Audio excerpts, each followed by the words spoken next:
Hello, ladies and gentlemen of YouTube. My name is Mr. Maxwell, and welcome back to another side quest about video games. Now, I've not been on for a little bit, but I've been ill. Yes. My throat has been awful. Yes. Awful, I tell you. Over the weekend, it was actually pretty bad. I attest to that. But there has been some news over things. I just don't know what to start with. There's not been anything like massive. No. In all honesty, well, personally. The thing is we're approaching the digital E3 and Summer Game Fest, so like actual news announcements of... No, I mean like any sort of news. Like there's nothing really that I would class as like big, even if it was like negative. I think that's because we had some really big stuff come out last week. Yeah, I suppose. But we have had a few reveals, which we will talk about over the weekend, which we'll get to once we get through these little bits. So we'll kick off with... just a follow-on from when we last talked about it. New World, obviously, the Amazon game. Yes. Amazon MMO, which Amazon have yet to release, and they haven't let to successfully release a game yet. Yeah. Obviously, when we reported on it, they were putting an in-game store into their alpha. Yes. Which... for me, it's just a big no-no in the first place because it's alpha. You shouldn't be focusing on microtransactions. You should be focused on getting the game to work. And when you implement things, you should be making sure they work. But, hey, that's the way they're going about it, so that's how they're doing it. Obviously, this was met by a little bit of backlash. Just a little bit. As we spoke about. Just a little bit. And obviously, it is still... the backlash is still happening, and New World are still... trying to justify what they're doing, or at least trying to make some wit. I'd rather them just come out and be like, yeah, no, we just really want a store in the game. Yeah. Instead of doing what they're doing. Yeah. If they were... I just...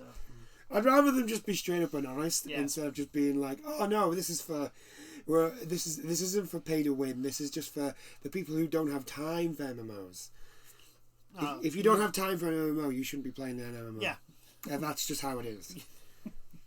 If you haven't got the time to be able to play an MMO, it's like, this is the time. I hate that word. It's the MMO's selling point is the time sink that you put into them. Yeah, like the time and effort that you put in and the rewards you get for putting in that time and effort. Yeah. And they're just like so we got one tweet, and this was not that long ago, 25th of May, when this was... The idea of QOL, which is quality of life, that's what QOL stands for. Yeah. Microtransactions is puzzling because as a developer, these are hurdles you've manufactured and then you would sell us a solution. It leans into being disingenuous. I feel like the leveling experience should be enjoyed. Selling experience boost does not reflect this. To which...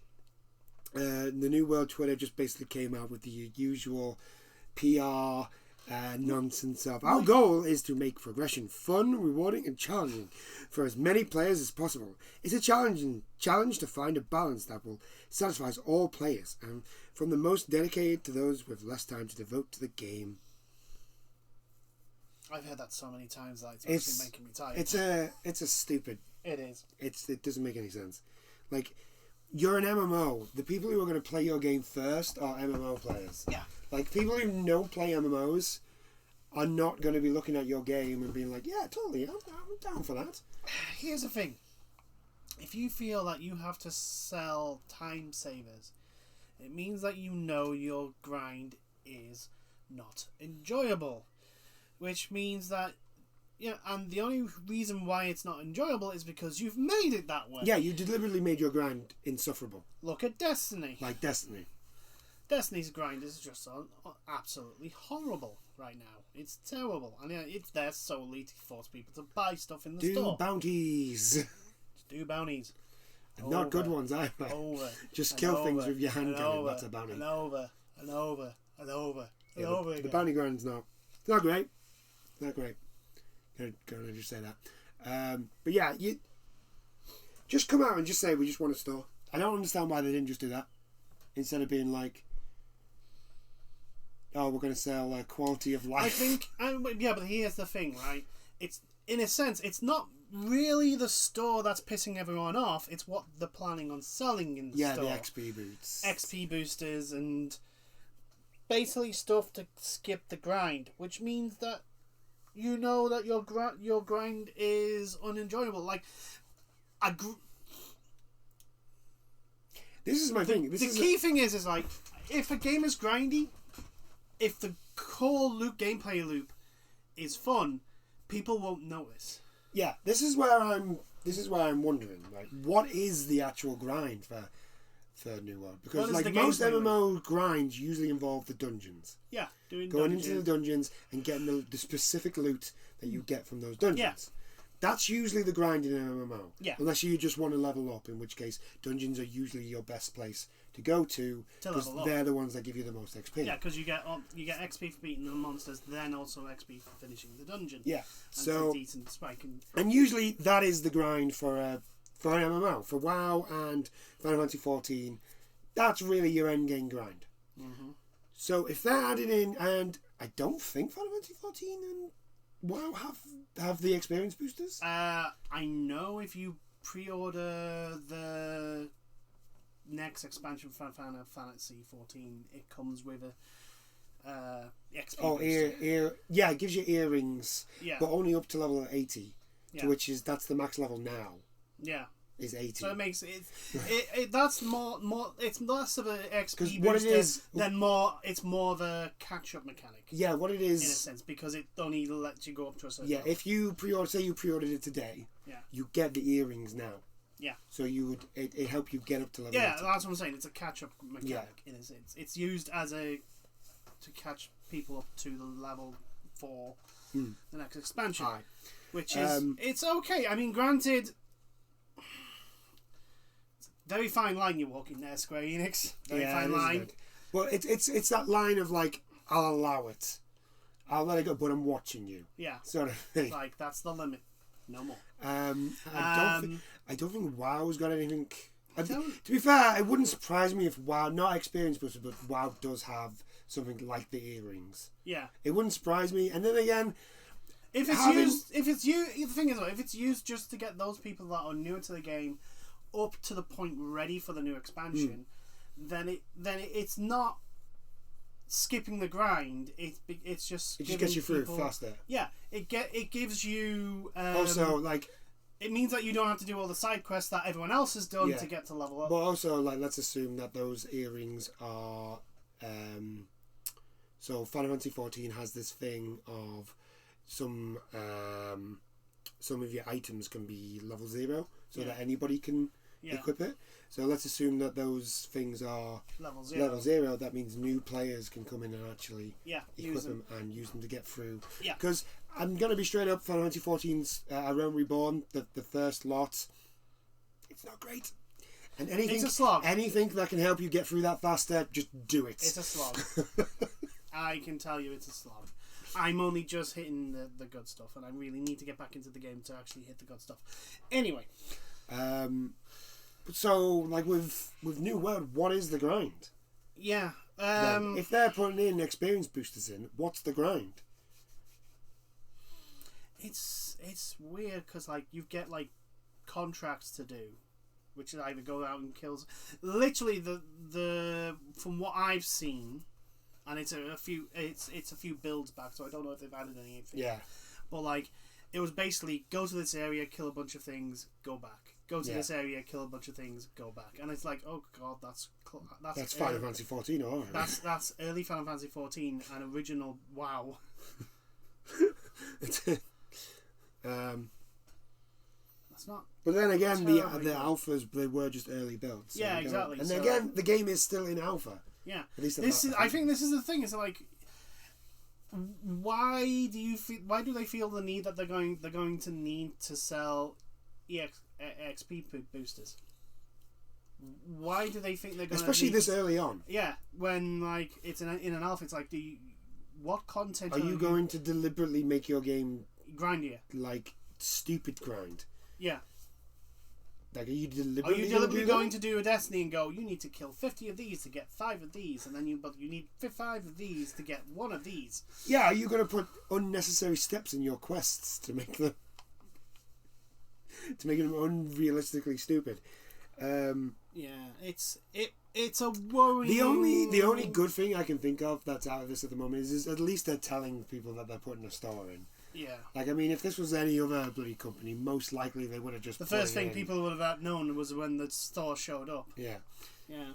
But again, it's like, you're an alpha. You need to get your game content. Yeah, focus on the game first and then worry about the store afterwards. Like, I think this is a problem with Ubisoft in particular. That games like Assassin's Creed Valhalla can come out in the mess that they are in, and yet they're more concerned about selling you something that helps you get through the game quicker than actually having a good complete game when it first comes out. Well, yeah, because they want a live service. They've got one. It's called The Division. I mean, now we've mentioned Ubisoft, therefore the obligatory get your fucking house in order. You yes, criminal. I was going to leave it till we actually talked about Ubisoft. Criminal abating arseholes. Oh no, don't worry. I'll come back to this. Sort your shit out, Ubisoft. For fuck's sake, man. Yeah, it's a worry that they are like doubling down on this, and like they're not reacting to. I would rather them just focus on the game. Yeah, like you don't need a store it's right now. It's a concern the way they've reacted to this, and the fact that they instead of going, okay, we're going to take a step back, they've just gone. No, they will continue on. Do you not think what it looks like is that they've looked at the free-to-play games that are out, like games like Genshin and like Warframe and that have the store in there. Yeah. And they've looked at that and gone, well, people are playing those games and they're using the store. Well, we could do the same, even though our game is an alpha. Also, aren't they expecting people to pay for the game? Yeah, they are expecting. Like Genshin, look. Yeah, I know, but that's what Genshin, they think. Look, Genshin Impact and Warframe are not perfect, granted, but at least they're free. One, they're free. Both of them are free to play. Yeah. And two, they are actually working games. Yeah, they're working games, and we enjoy both of them. I mean, granted, Warframe is. Honestly, I would play Warframe if I knew what the fuck was going on. Just that simple. I played that game when it first came out, and then I stopped playing it for a little bit because Destiny came out, and I became a Destiny fanboy. Yeah. And I admit that. Mm-hmm. And then you went back. I went back into Warframe, and everything had changed, and I was just like, I have no idea what this is. What the hell is this? What the hell is this? What's going on? Is there a way I can start again I can learn things? Is that guy fighting with music? Exactly. And what the hell's going on? So, but yeah, we like Genshin. Yeah. We do like Genshin. I've spent a little bit too much money on Genshin now.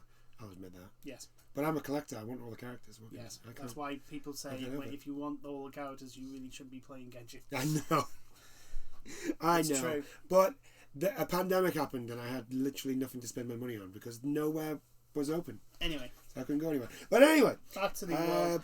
It's concerning. It is concerning that they've not listened to the fan base. Yeah, they don't seem to be actually. This is the weird thing. These are going to be the guys that are going to be shouting from the rafters when it comes near to launch, whether or not to buy your game. Yeah. And the other thing is that it seems like a complete turnaround because these guys, the developers, were actually listening to the feedback, and this just seems really, really strange that all of a sudden they're just going, oh no, we're putting the story in it, and we're doing it for this reason and this reason. Nobody's doubting the reason that you're putting in.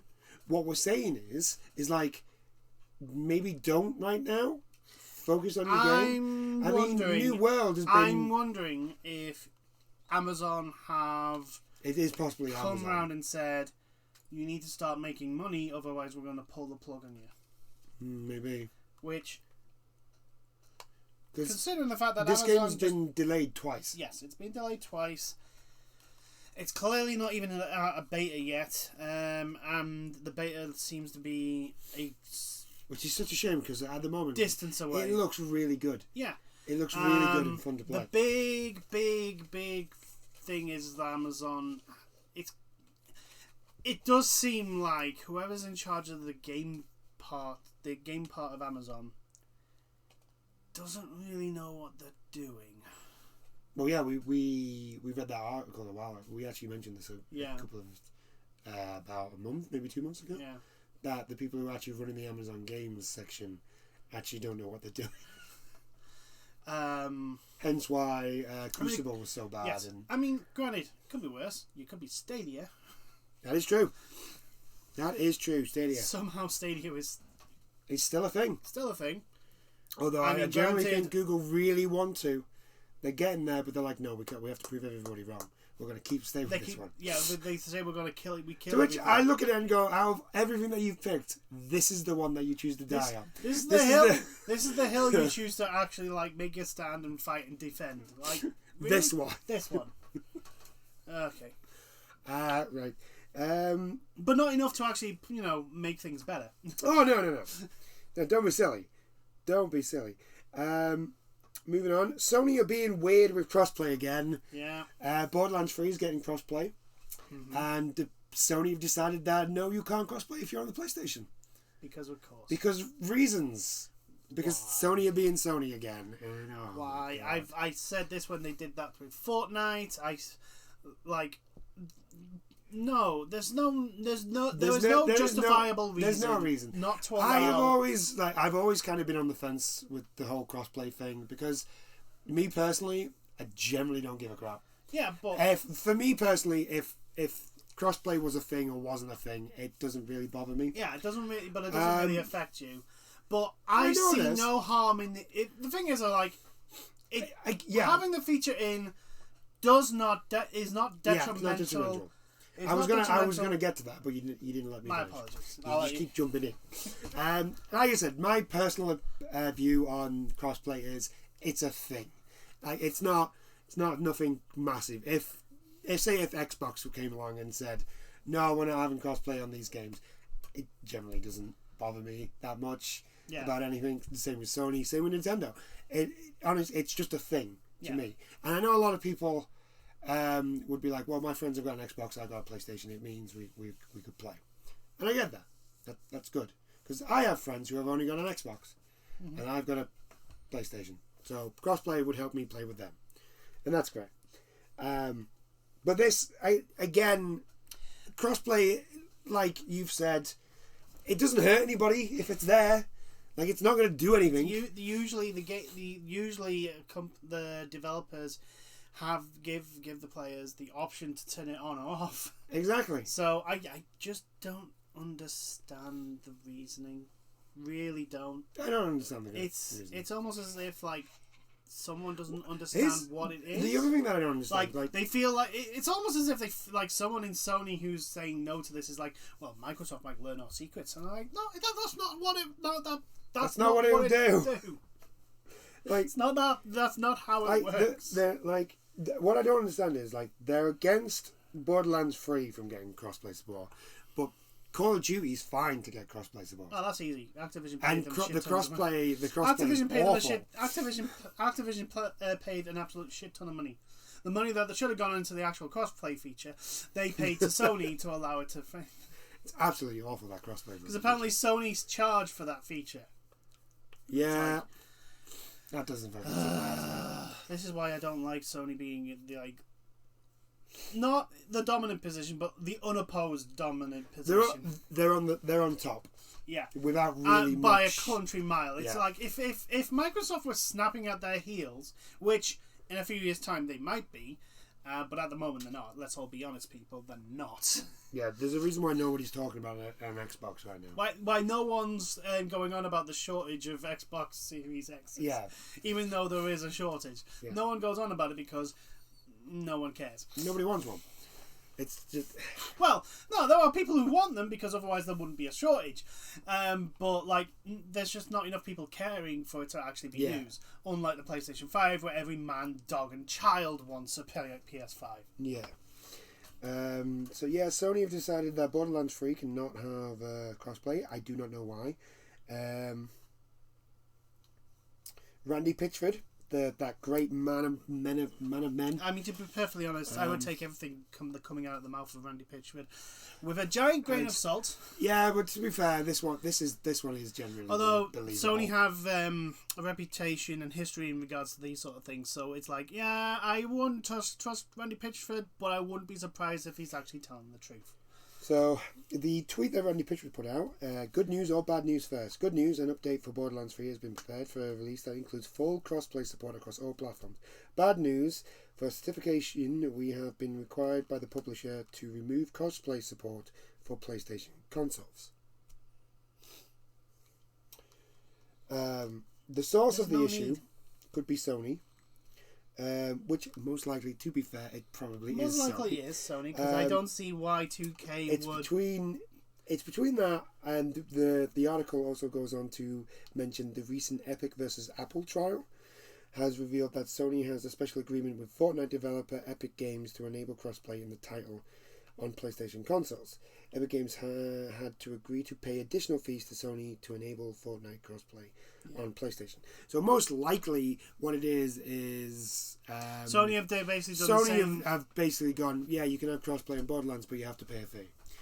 And 2K have gone. Either 2K have gone or 2K. Gearbox have gone. 2K, because they say the publishers told them they can't. They have to take out for certification. They have to take out. Yeah. So 2K have basically turned around and gone, no, we're not paying that money because fuck companies actually spending money. I mean, granted, this one I would take umbrage from them having to pay extra money for something that is given for free to everyone else. Like Sony, for fuck's sake, just stop. Just stop Please. being weird. Just stop. Really, just stop being weird. Stop being assholes. We've already told you that you were assholes for the PS3 genre, and Microsoft came around and gave you a bloody nose. Yes, Microsoft are kind of not doing anything at the moment, but that doesn't mean by the end of the console generation. Also, what you also got to remember is we've got E3 coming, and I think Xbox have got a thing there, so there could be stuff that will get people wanting an Xbox coming. Like this isn't the time to be. This is the time to be like watching diligently. Yeah, and also what's coming. This isn't the time to be like, no, you cannot have this. Sony is in the dominant position. It is very easy for them to make goodwill gestures. Exactly. And look magnanimous in the things they do. Instead, they pull this shit, and I'm like, oh, for fuck's sake, you're doing the opposite of what you need to do. You're doing the opposite. Why are you doing the opposite? What is wrong with you? Like, it's a simple thing of like, should we charge for crossplay? Well, we could. Yes, but should we? Like, well, what is Steam doing? Well, Steam's not doing anything about it. What is Microsoft doing? What's our biggest rival doing? They're not charging for it. Oh, well, we might. You know what? We'll just follow them because we're not going to do something that makes us look worse than Microsoft. Simple! It's just fucking simple! It's business 101. Oh my god. Look better than your rivals. The longer we've done these videos talking about these sort of things, the more I'm literally like, these people are not businessmen. They're not good businessmen. They've gone into a company already making a lot of money and decided to just siphon all that money into their bank account. That's not business, that's theft. Fraud. Because they're telling these people that they're businessmen, and they're clearly not. Yeah, they're clearly not, because business. Here's a thing that most businessmen do: invest. Right? What do these executives in fucking the AAA game industry do? I don't think investing is one of them. No. Not in the games. No. Not in the usual thing of like make product, take profits from product to make better product, take profits to make new better product. They give projects to understaffed developers and give them stupid deadlines. That's what they do. And then give money to the shareholders. Yes. Yes. That's what they do. Because I mean, if they didn't do that, FIFA would actually look good. If they did do that, FIFA would actually have a career mode that actually. That's what I mean. Worked. It would actually look good. That actually worked. That actually worked and wouldn't last a solitary 30 years. And they wouldn't have to just reskin everything every year. It'd actually be, if they gave them proper deadlines and actual budget and an actual development staff, they'd actually probably be able to work on a new game instead of just taking something and then reskinning it. Yes, but that would cost money. Yeah, I know, but this is what I'm saying. If they actually did that stuff, you know, FIFA would probably have a better reputation than it does. And Madden as well. And Madden. And with 2K with NBA. Yeah. Still the funniest one. NBA, what was it? 2K19. 2K21. 2K19 had 2K18's logo on launch. Yeah. It's just. I mean, wow. Part of me is wondering if the person the person whose task was to do that was like literally, no, I can't wholeheartedly put on. Just change the numbers on something that I know is the exact same game as before. I just can't. I can't do that. I can't do this anymore. I can't do this. Like, I think it's Madden. Yeah, Madden in their training ground has Madden 17. Yeah. Banners on them, and I'm like, it's just like, why are you so stupid? Why do you do this? I'm hoping that someone's deliberately left those in as a protest, because otherwise that means you literally did nothing to the training field. Nothing. Most likely they didn't. Most likely it was somebody who was probably overworked and didn't notice. I was probably like absolutely knackered from over a 20-hour shift. Yeah. But hey, I mean, you know, but no, they would die. Do you know the thing I'm getting really absolutely fed up with is like news and games media reports on like games that took crunch to make and going highly dedicated staff. Yeah, that's the worst stuff. I hate that stuff. I'm getting highly dedicated. I'm highly dedicated in my job, but like if they were like, oh, you need to work 24 hours, I'd tell them to take that job and shove it up the. Yeah. That's like, no, they didn't work those stupid hours because they loved making the game. They did that because they needed a wage to keep a roof over their head and feed their kids and make sure their kids have clothes on when they go to school. They're dedicated mostly to, you know, living and their family. And that's just how it is. And, highly dedicated. So it's stuff like IGN are fucking... some of the worst. Some of the worst things I've ever seen from IGN. And I know all the like stuff that's going on at IGN right now is actually kind of funny because what's happening right now is you've got the bosses of IGN have actually come down to the journalists, or the in quotations the journalists, and they've basically told them, because you know the whole thing that's going on with Israel and Palestine. So IGN did that article basically saying that they sided with Palestine. Yeah, basically. I'm not going into like whole thing. It wasn't saying they were siding with Palestine. They basically wanted. No. They redid it and basically said whoever did it basically said they were on the side of Palestine. That there were so many things in there. Yeah. Right. But the main thing that triggered everything was the fact that they first wanted to raise awareness of a charity that helped Palestinian children who were made homeless. Yes. Basically, it was that to help. Yeah. Build schools. The thing is after that they rewrote the article. Yeah. Into a way of basically being like, a little bit more anti-Israel, pro-Palestine. Right? Now, I've not got a problem with this. I don't really care about your stance. Unlike the so-called unbiased media, criticism of a country does not mean you criticize a people's religion. Yeah. So, that being that, the bosses basically came down and said, look, we don't want you doing political stuff. We want you to stick to games. And now the journalists are like doing all that stuff. I find it kind of funny that you've got a group of people who, you know, you work for them. Like it's not you. Yeah, you're a journalist, but you're not a freelance journalist. Yeah. You work for IGN. Yes. Also, let's all be honest. The game's media is awful. It's not known for their unbiased opinion. Yeah, there's a reason why people actually go to people I would say are freelance journalists. Yeah. In the whole games media thing, like a lot of YouTube videos. Yeah. YouTube reviews, and also there are actual freelance journalists who review games. Yeah, there's a reason why. Never go to IGN for a review. Yeah, don't go to IGN or any of the other sites because, look. Oh, so IGN's still got the whole plagiarism. Yes, hanging over them. It's just stink on them. So yes, he who will not be named because he does not deserve any more spotlight. Do you even remember his name? Not really. I don't remember his name. Philip Mewson.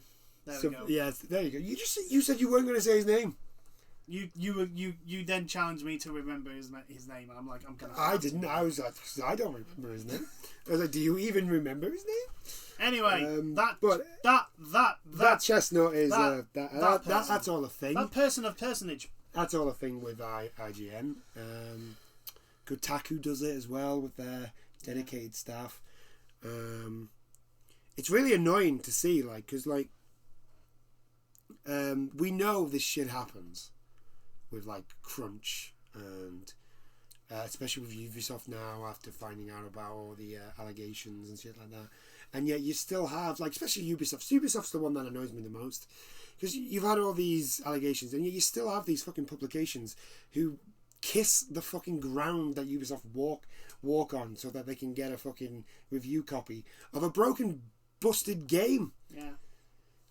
And you just look at it and you just go... A game that is built, that is like designed in a way to force you to get really, really frustrated over the grind and pay for time savers. And it's just... It's like the thing is like, I know some people will say, well, if you do all the side quests in Valhalla, if you do all the side quests in Origins, or if you do all the side quests in Odyssey, you won't need the... I played Origins. The side quests were shit.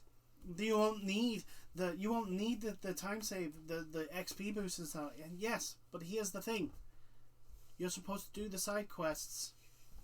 If you do all the side quests, what it should happen is you actually being overpowered for the end, because some side quests are supposed to be end game content, and it's like if they are needed to be keep on curve for the story progression, then they're not side quests. They're not optional. To which then you may as well just make it a corridor from mission to mission, because you don't. It's no longer. And some of Ubisoft's friggin' so-called side quests are so asinine, mundane, and boring as fuck.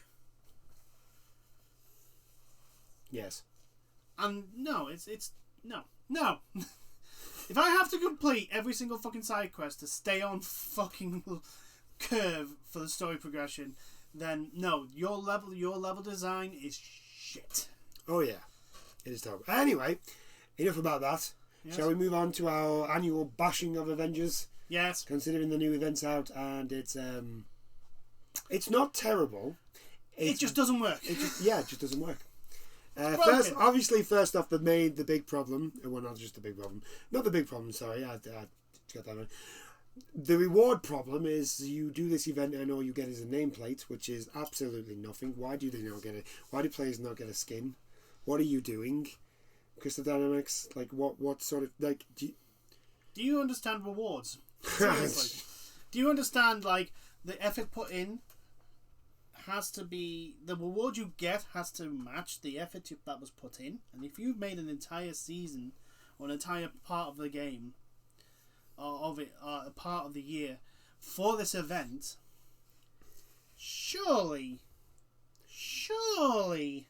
you would give people something of equal value. But the other thing is like, seriously, what is the point in doing the Red Room? If all you get is a nameplate, what if you don't care about nameplates? Well, nobody really cares about I know, nameplates. But like, there will be people who just want to collect everything. Yes, I know. So those people. But here's the thing, right?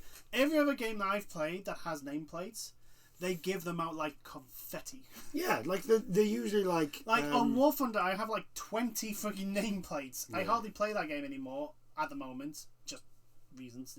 Nothing really in particular. That's why not. It's just like other things have gotten in the way. But I've got like 20 odd different fucking nameplates, and I go, which one do I feel like today? There. We'll do that one. That seems fine. Like a nameplate, yeah, it's an extra little thing to you make yourself more unique from the rest of the user base, but no one's going to be reading it. Nobody reads it. Nope. Ever. They just quickly glance at your name and go, "Oh, okay, that's it." Yeah. It's like custom registration plates. Could you imagine if you were playing like a big RPG? Yeah. And you did this side quest. Yeah. And all you got was like a title. Well, it depends, right? Because I know, like, the first, I don't know how many, but the first few that like completed certain quests in WoW would get a nameplate. But it's made to be a really big thing. Yeah, it's made to be. It's like only a few people are getting. I can't remember this what the name is. Like, if you were the first to open a certain gate somewhere, you got a nameplate for that. Yeah, but then... But it's a big thing. Yeah, it is like a really race. big thing. It's a really big thing for that. Like, if you got a nameplate for being the first to beat Vault of Glass in Destiny 1, like, yeah, that's a big fucking thing. Yeah, give a nameplate for that, because it's something that's of monumental importance. But everyone's getting a nameplate. What? A nameplate that gets given out to absolutely freaking everyone is just like alright. It has no meaning. Yeah. It has no value because everyone gets it. So we'll move on from the rewards to the game. It's bugged for people. Oh, great! So not just is the event not working properly, the game is no longer working properly. Yeah. Right? No, it's the event that's bugged. It's the actual event. All right. So basically, it's another one of those like it's just wave of enemies sort of deal. Yeah. For some people, they can't get past the first wave. They'll beat the first wave, and then the second wave just doesn't. Oh, so spawn. it doesn't count the. Basically, it's as if something's fell through the. Possibly, and it hasn't counted as that. That's still classed as alive. Yeah. Because it hasn't died. Yeah. Possibly, or it's just that that's not counting. one way it could be counted. Yeah. Or it's basically thinking it spawned in 15, but only spawned in 14. Possibly. So it's not. So it doesn't actually track how many enemies. Or it's just not loading up the second wave. Yeah, I'm just like.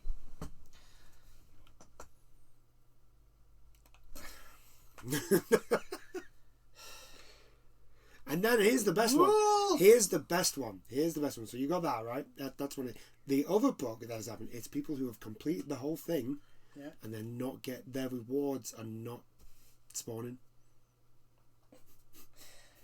And it's logging them that they've completed it. Yeah. So it won't.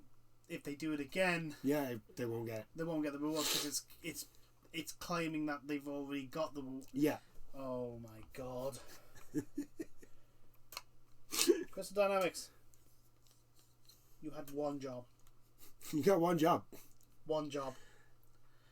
When you have an event, it's your primary job, right? Even if your rewards for the event are shit, even if the event itself is boring as fuck, your one job is to make sure that the actual event actually works. No. Can I be a manager in one of these fucking companies? Because I'm pretty sure I could. I don't think I could do a worse job. I don't. I really don't. I'd probably be fired for being too nice to the staff, granted, but I don't think I could do a worse job. No. Of managing these companies. Well, I mean, if it did, you would at least you'd have an excuse. Yeah. You know, you don't know what you're doing. Yeah, but like, at least here's the thing, right? I'm not saying put me in as a fucking programmer because I don't know jack shit about programming, but I wouldn't just fucking. I would listen to the programmers and go, okay, so this is what we want to happen. How long is it gonna take? Okay. Do you want some wiggle room? Do you want it a little bit longer for any wiggle room, just in case something on you put in your code and all of a sudden instead of Iron Man's Unibeam it fires cupcakes, something unusual happening, sort of thing. Like yeah, honestly, I don't think I could do a better a worse job at managing than what's been happening. And let's all be honest, right? The past failures in the triple game industry, Anthem, BioWare, BioWare's last two get Anthem and Mass Effect Andromeda. Fallout 76, Avengers, Cyberpunk. All of these failures are management failures. They are management failures. Pure and simple, because you can tell when they these reveal all articles come out, when the whole thing with BioWare magic for Anthem, and then Fallout 76 when it was revealed, this 76 wasn't made by the main studio, it was this new one that had just been set up, and it's like half the team and they wanted 16 times the detail. Todd, 16 times the detail. 4 times the size of Fallout 4. It's not. It's the same size. Todd, you open your mouth at this E3, and I'm literally going to find a way to shove my hand through the screen and slap you. He's going to be there, and he's going to open his mouth. Yes. This is the first E3 since the whole buyout thing, so... he's going to be there. But speaking of which, shall we go to the reveals that we've seen over the past week? Wasn't there something to talk about Ubisoft, or was that something else? Oh no! Ubisoft, yeah. Yes, the reveal Far Cry. Far Cry 6 was revealed. Also known as Ubisoft also known as Ubisoft's first-person simulator of an Ubisoft game. Yes, but this time we're going to be a female character, which is fine by the looks of things, which they'll make a big deal out of. To be fair, despite the fact that Fallout 5 let you choose male or female, but anyway. Yeah, it did, didn't it? Yeah. Anyway, I think it's because it generally seems like you are actually a character this time. Yeah, you are not just like not a silent protagonist. Which here's the thing: the pros for a spoken protagonist is that you can actually tell the story the way you want it to be told. The con to that is the player. There's a separation between the player and the game in a sense. It's not as immersive because you're not playing as what you would be, but you're being this character in this game instead. Like, it's the whole thing that I really get pissed off about with Fallout 4. It's like, I'm not me. It's like, I can't roleplay in Fallout 4 because it's this guy or girl. Yeah, it's the father or the mother, and I'm like, you can't be an absolute asshole in Fallout 4. So, but if they are wanting to tell, if they're going back towards Fallout 3, Far Cry 3, and 4, for example, where there was a much more story between the character and the antagonists, then it's understandable. Yeah, because Far Cry 5, it was more of a... being spoken to. Yeah. Being preached to. Yeah, pretty much. I still like Far Cry 5. Far Cry 5 has its moments. I liked Far Cry 5. I still literally went... I think the reason I stopped was yeah, Ubisoft has a problem where it's literally just every time I go in, I'm shown the store. And I'm like, I don't want to look at this monstrosity, please. Thank you very much. If I wanted to go to a store, I have a car. I can go into my car. I can go to a store, walk in, buy something, walk out, drive home, and have more satisfaction than spending any money in your fucking thing. But anyway, moving on. Far Cry 6, it generally kind of looks like they've decided to take some things from Just Cause. Yeah. All the gun it's a lot of customization. Warfare. Yeah, it's guerrilla warfare, but also there's a lot of customization with weapons. It seems, or you can cobble together weapons out of anything. You seem to be able to have a pet alligator. Yeah, someone has a pet alligator. I mean, it's Far Cry. You had a pet bear. Cheeseburger for the win. You had a pet bear in the last one, so. I mean, I'm not that. I literally look at it and go, okay, so it's an alligator this time. Okay. You can make a weapon out of a CD player. Yeah. which was playing the Macarena. DMCA'd instantly, but the fact that you were firing Macarena CDs at someone was great. I don't want to hype this game up because it's Ubisoft. We're not hyping it up. We're just like, this is what we saw. This is what we saw and what we feel. The next game we'll hype up a little bit. But we'll. What else was there in there? It feels like they're going up more guerrilla type. And I know it sounds weird because that's the whole setup usually for 5 and 4 and 3, where it's like you're surrounded by the enemy. Yeah. But it's more. It seems to be like the way the game's going to play out is a more actual organized. You're working with this time an actual organized guerrilla. Instead of like being you're taking supplies from the enemy to make your guerrilla forces more powerful. They showed off the fact that there are tanks now. I mean, it's an open world game with military. There was eventually going to be tanks. Yeah, pretty much. I'm just going to be very disappointed when I roll up to a town and fire my cannon, and the building just goes. Doesn't it explode? Hey. Hello there. Well, hello. I see what you did there. I say no. There'll just be like a little imprint. A like the graphical bullet mark. Yeah. At least just cause it that you had a few things which would actually pretty nicely explode. There wasn't really much else other than that, really, was there? The whole like you can make weapons out of anything. Yeah.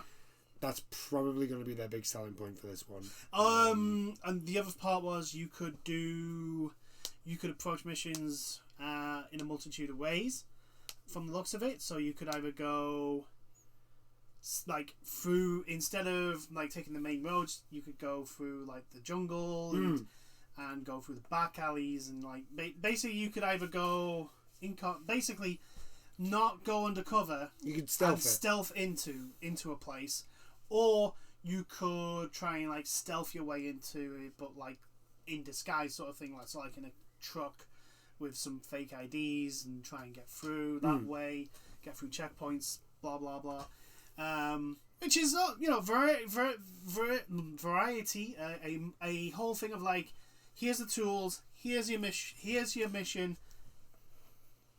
I'm just waiting for the radio towers. I'm just waiting for the radio towers. There'll be something to replace the radio towers. We know.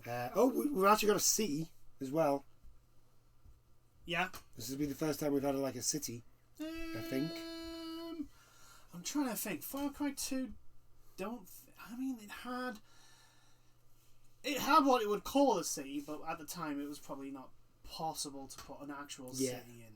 And Far Cry 3 didn't have Far one. Cry 3 didn't, but that was because 4 didn't. But again, the setting didn't give an opportunity. And 5 doesn't have one because it's rural America. Yeah, it's rural America, and it's like little towns. Yeah.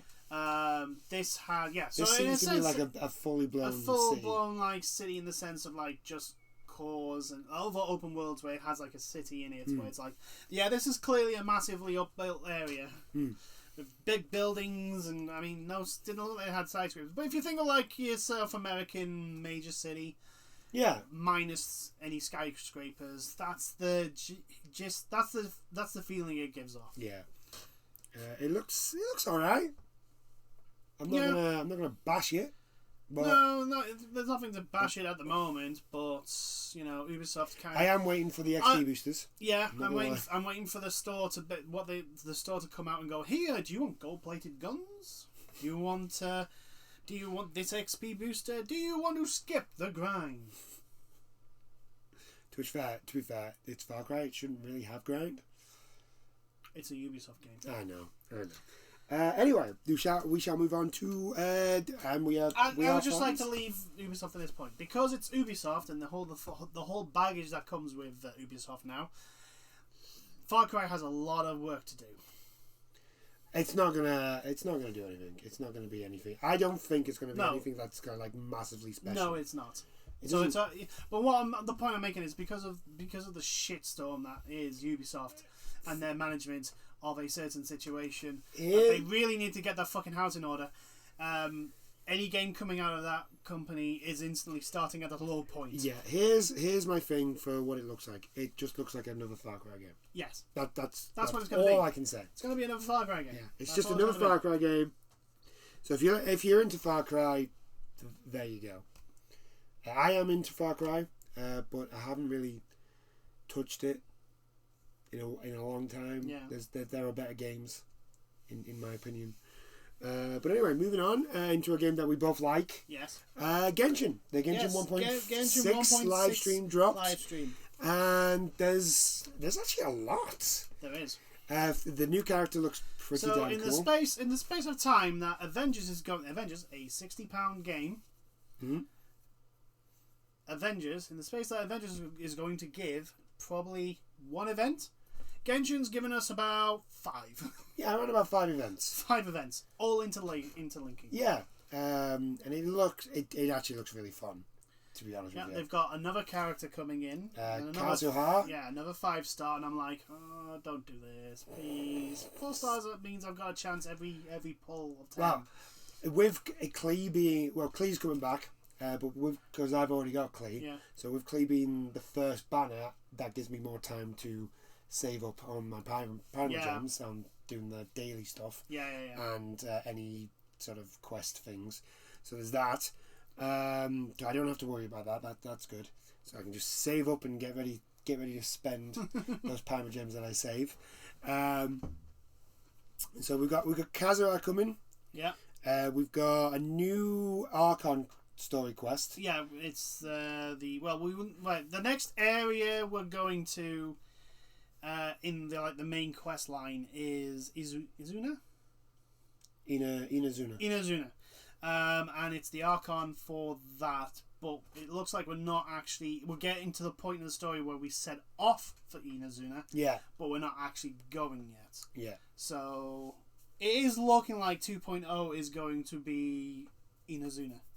Yeah. Which Most makes me likely. think, how big is this place going to be? It's probably going to be pretty big. Probably I as think big if as I remember Lua. correctly in the lore, so far of what we know, it is one of the biggest sections of Teyvat. Yeah. So that's a large part of the map. That's a big section. That's a big part of the map they're adding. Yeah. So we've got that to look forward to, and they're hyping that up now. Yeah. So they're obviously working on it now. Yeah. We've got the stuff with Klee with the Dodo King. Yeah. So we start off. We get a boat. Yes. To blow stuff up. Yeah, there is a new area that's been added. It's an archipelago. So a bunch of little islands, and there's going to be, and all the events I think is surrounding that. Yes, so like all the events are going to be on those islands, those archipelagos, as well as Klee's new side story. This next part of Klee's side story. Yeah, I think so. Yeah. So, yeah, it looks really interesting. I mean, you get a boat. My first question is, can I customize it? I don't think we'll be able to customize it. We can. Well, customize is not probably the right, but we can choose which wings we can have on each character. Just let me choose the sail. I think eventually that we'll be able to do that, but yeah. I think right now, no. I think most of the customization efforts is going into the house.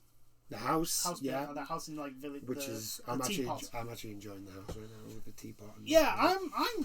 I'm having a lot of fun there. We're getting skins. Jean and Barbara are both getting skins.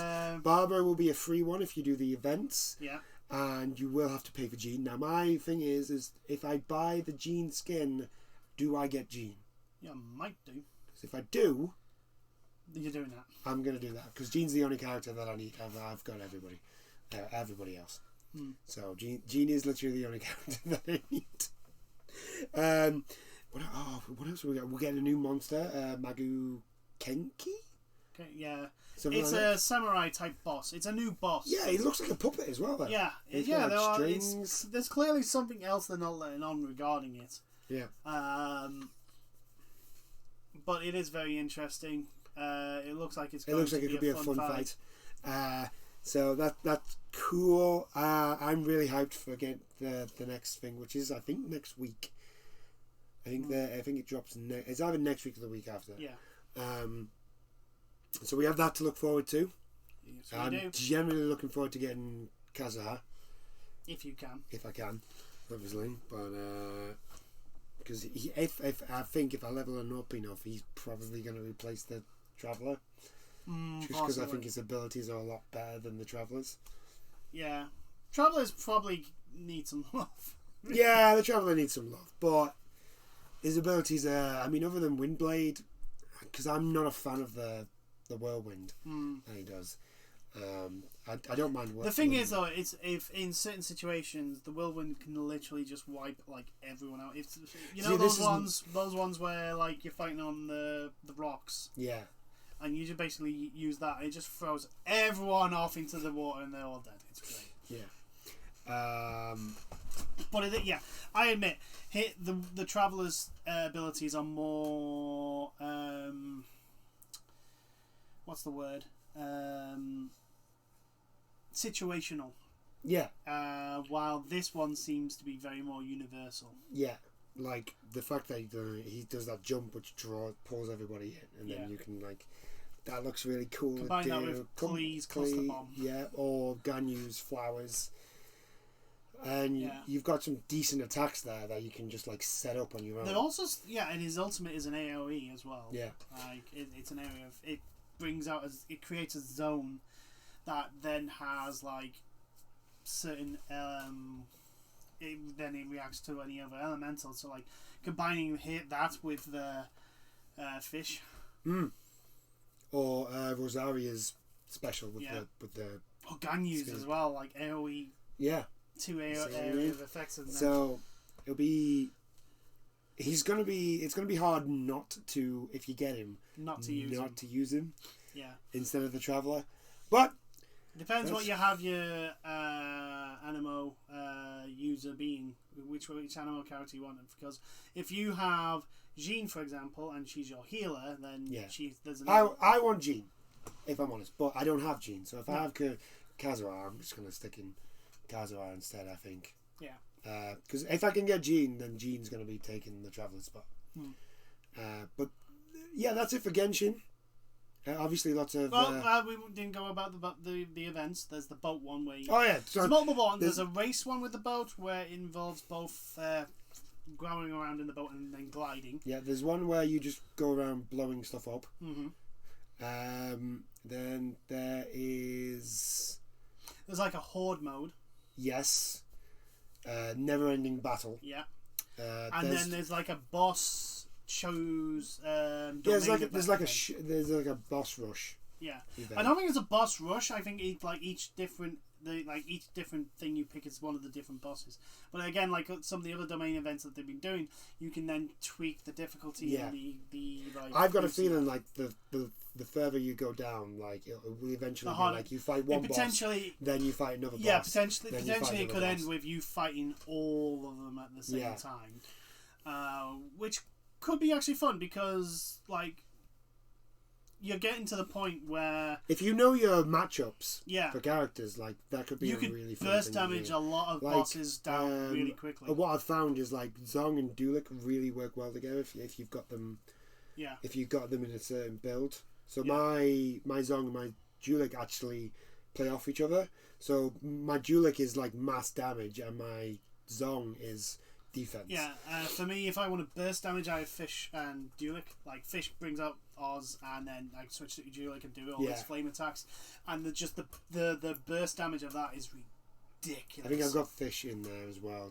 just for to bring Oz out. To add to the DPS. Yeah. And then I've got Barbara for the heals if I needed. But like my main two for like big boss things is Zong and Dulik, because like I said, Zong is just massive defense. And Dulik is just pure offensive, massive attack. You just if you want to brute force anything, it's Dulik. Dulik is the man you want. Yeah. Then there is we mentioned the new boss. He's gonna have his own like little thing as well to do. There is the new skins for Jean and Barbara, which we've mentioned. And what was the last thing that they mentioned? You're going to be able to bring in characters into your home. And they will actually have friendship growth XP while they're in there. And they'll have their own favourite sort of layout. Yeah. So if you can get that going, you can get new. You'll get a gift from them as well. You get a gift, and you'll get new Converse lines from them and stuff like that, which is really cool. Yeah. I really like that. That's also really good because there's some characters that I just don't use. Yes. Like I don't use Bennett, so I could put Bennett in there and the friendship up with him. Yeah. Amber. Yeah, because nobody uses Amber. Nobody uses Amber. She does need a buff. She needs massive. She needs something. She needs something. Yeah. I think it's the Baron Bunnies. If you could do something with the Baron Bunnies. I think just a DPS as well. It's not that high. Like, they need to tweak her a little bit to make her more viable in comparison to the other bow users and other flame users, because everyone else is just anything that she does. There's a character that does it better. Yeah. But that's about it for Genshin, I think. Mm-hmm. And then on to something that I'm just like, finally we're seeing something other than cutscenes. Yes. Dying Light 2. Yes. Stay Human. Yes. Didn't just give us gameplay, they actually gave us a release date as well, which is fantastic. 7th of December. 7th of December. Yeah, the game looks... Granted, it may be put back. It may get put back, that's very true. But at the moment, the release date is December 7th. Yes. And to be honest with you, the game looks awesome. It does. They've definitely... Like, the parkour looks a lot more smoother. What it looks like, if I'm honest, it looks like what I wanted Mirror's Edge Catalyst. Yes, I was about to mention that as well. Like, it looks like what Mirror's Edge Catalyst should have been in regards to the parkour. Like, very flowy. Like, there's no... Like, you just want to run from A to B, and that's it. Instead of, like, clear routes through the thing, and dead ends, and friggin' just terribleness. We saw... they gave us looks at the factions. They said there was going to be three factions. The Survivors, the... Ravengers? Yeah, who are the... Like the ex-convicts and stuff like that. Oh, they're the... I'm sure again, we've got Rebels. I think it's Rebels. It could be Rebels. And then there's the Authority one, which is... I can't remember the name for them. But I know they're blue. Yeah, they're the blue guys. They're the blue ones dressed in, like, cop gear. Right gear. Yeah. And from the sounds of it, what you do with each of the factions and in each of the missions that you're given will actually have an actual effect on the world. Which is... Oh, this just sounds awesome. It does. I'm hoping there's co-op. Really, I do hope there's co-op. Yeah, there was no mention of co-op. No. I am hoping there's co-op. I'd really like to play this. Co-op Dying Light is some of the funnest co-op you can get. Yeah, Dying Light 1 co-op is so much fun. I love playing Dying Light in general is just such a fun game. Yeah, it's one of those where the base game is actually fun anyway, and then you add the co-op on, which makes it even funner. Yeah, because it just becomes a challenge between people. Like I can drop kick this zombie further than you, sort of stuff, and it's so much fun, and I'm so happy that we're actually seeing something of Dying Light 2 now, and that there's a release date. I think they said they've worked on the combat, and there's and it looks like they have worked on it. It does actually look. There seems to be visually. There's a parry. There's a parry system. Yeah, but also there seems to be with the heavy weapons. There's visual clues to it being a heavy weapon. Yeah. Now whether that's then reverted in the sound and the feedback you get as a player, that obviously we don't know because they've not shown that, and you won't probably find that out until the launch of the game. But it does look like they've done their homework on how to make a weapon feel heavy. And let's all be honest, if we're going to bash on Avengers a little bit more, the combat doesn't feel weighty. No, it does not. Not at all. At all. We saw some new zombies. Yeah. We also still know that the volatiles are still the most scary thing to see in that game. I don't know that new thing that they showed off, which is clearly not a normal freaking zombie. Which one? Because there was quite a few that they showed off that were not normal zombies. Right, you know the ones, right? Not the ones that look like they've one took that them from... looks like it's got like spider legs coming out of its back. Yeah, that looks fucking odd. That looks like it could be like fucking hunting us. I've got a feeling they're the new, like the upgrade to the volatiles. So you've got the normal volatiles that were from the first one. Yeah. And then you've got like an upgraded one, which are those weird ones with the spider legs that we saw. Yeah. It's gonna be fucking crazy just getting chased by those. They've also they also mentioned that like there's a good thing to actually, so the zombies seem to only come out at night, or mostly come out at night. So they will come out during the day, but a lot of them are just going to hoard up in like the so like buildings there's and stuff. like there are zombie nests, and during the day it's full of zombies. Yeah, but at night, zombies will come out, and what we heard from the video, it sounds like there's going to be an incentive to actually go out during the night now, because that was the one thing about Dying Light 1 was, other than specific missions, there was really no reason to go out during the night. Yeah, it was too dangerous. You could go into the volatile's nest, but they didn't really give you anything, in all honesty. Yeah. You could just. This one looks like there's going to be actual loot. Yeah, there's going to be specific things in these things to actually get that will buff you, or you'll get a cool weapon and all that sort of stuff. Yeah. Which is really cool, because I really like doing that sort of shit. I like the idea that, yeah, okay, going out at night's not the greatest of ideas, but over there there could be something really, really cool in that. Yeah. So that's what we're going to go do.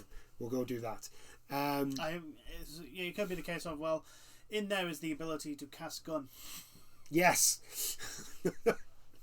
I shall have a gun now. The other thing is, like we said before, depending on what we do with each faction, will actually change the landscape of the world. So like some areas will get more traps.